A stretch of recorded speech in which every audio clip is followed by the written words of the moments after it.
obviously the big story right now, just as a sheer story, is the hurricane Milton as it is bearing down on Florida.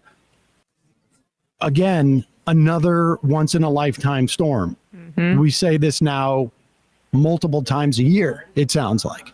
And yesterday you played that clip of the weatherman who was getting emotional because he knows the level of destruction this is going to incur. And he also knows that it's a function of climate change. Hurricanes existed before this. The intensity of this hurricane, if you've been following meteorologists or are just, they're blown away by it. There are statements like, this is at the peak of what seems to be possible in terms of Earth's physics, in terms of the power of this storm. We covered this yesterday, but just that if in its power, right, at category 5 when it was being measured, people were saying if there could be another category added, like a category 6 or something to that effect, that this would be in that range. And with the future that we're seeing as a result of man-made and climate change, that is not a far-off possibility that we'll need a new category for the storms that we're going to be seeing. And well, let's play this clip, and then we'll talk a little bit more too about the right-wing response to it. But again, this is a function of just how hot the water is in the Gulf of Mexico and the energy that it lends to this type of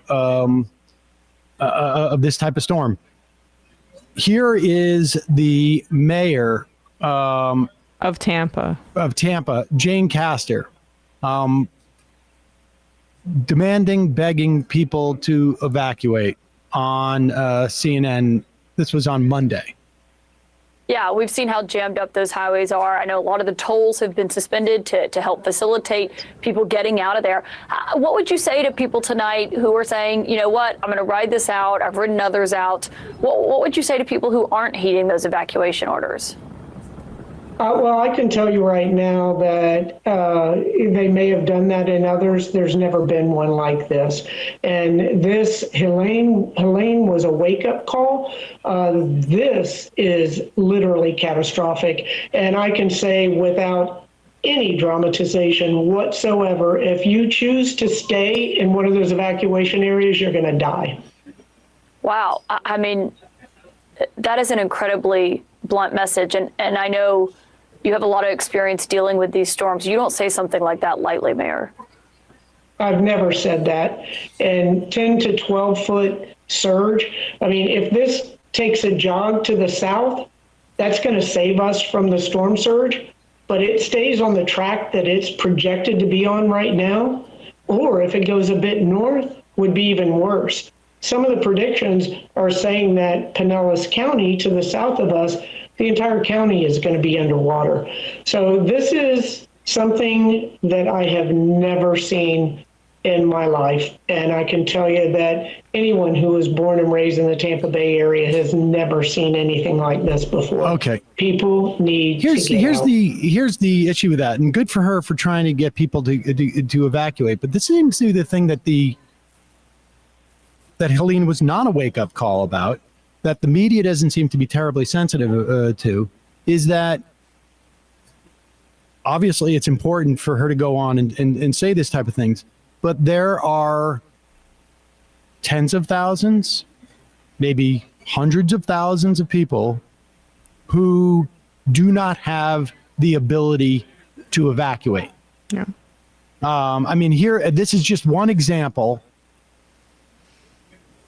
And the only reason why they talk about it is because she went on TikTok. She's got, she has 6 children. Her husband, they have 4 dogs, and her mother-in-law, and they can't evacuate. She says, we don't have the money to evacuate. Where am I evacuating to? They have a 7-passenger Chevrolet Suburban. It would have to fit 9 people, and the 4 dogs. God. Driving out of state would take 10 hours, she said. She worries about becoming stranded without gas or being on the road in Florida when the hurricane makes landfall. She doesn't have the money to pack her family on a flight. Incidentally, they're price gouging on these flights. Yep. She can't go into multiple hotel rooms. She can't get an Airbnb. The Airbnbs must be, out of, and I would imagine the hotel rooms are all like, to the extent that there any were available, they're cranking up the price. That's the way they do their pricing. Same with Airbnb. The mayor says that Helene was a wake-up call. But who is supposed to be woken up? This is going to become a regular feature of our world. Maybe once, twice, 3 times, 4 times a year, affecting millions of people in this country. We have seemingly no plans and no interest for any type of collective evacuation strategies. I don't know, we're going to provide buses. Yeah. This is what happened with Katrina too. Of course. It's not shocking that Ron DeSantis is essentially saying you better sink or swim. No pun intended to that degree. We brought this up on the show yesterday. Home insurance companies the major ones, have either jacked up the prices in Florida or have basically stopped offering policies to people. There are people who can't get off work. There are people like that mother who can't evacuate. Yep. But there are people who can evacuate as well, who also can't get policies in the state. And they may have had their home for a while and thought maybe now is a good time to get home insurance. And then they find that Farmers or AAA has jacked up their price or stopped offering policies in the state of Florida. Because we had some IMs, people saying, well, I don't really have sympathy for people that are building homes where they know that it's going to get messed up due to climate change, due to these weather events. It's there are people who have lived there their whole lives, families that are from Florida. This isn't just retirees going down there. These are whole communities that are on the front lines. And we've privatized everything. We've privatized sink or swim with your evacuation. If you can't get off work, if you don't have the means, tough crap. If you can't get a home insurance policy because of climate change, because we have a governor also who has banned the consideration of climate change in home construction and has barred it from consideration in other governmental policies. Tough crap. Deal with it. This is the kind of thing that we need to have addressed on a mass scale and on the federal level too. Well, that's the point that we optimistically thought emphasizing the industrial origin of climate change would lead to us taking collective action to mitigate it. Really, the reason to emphasize it now is to take collective action to help people survive it. Yeah. Yep. Yeah.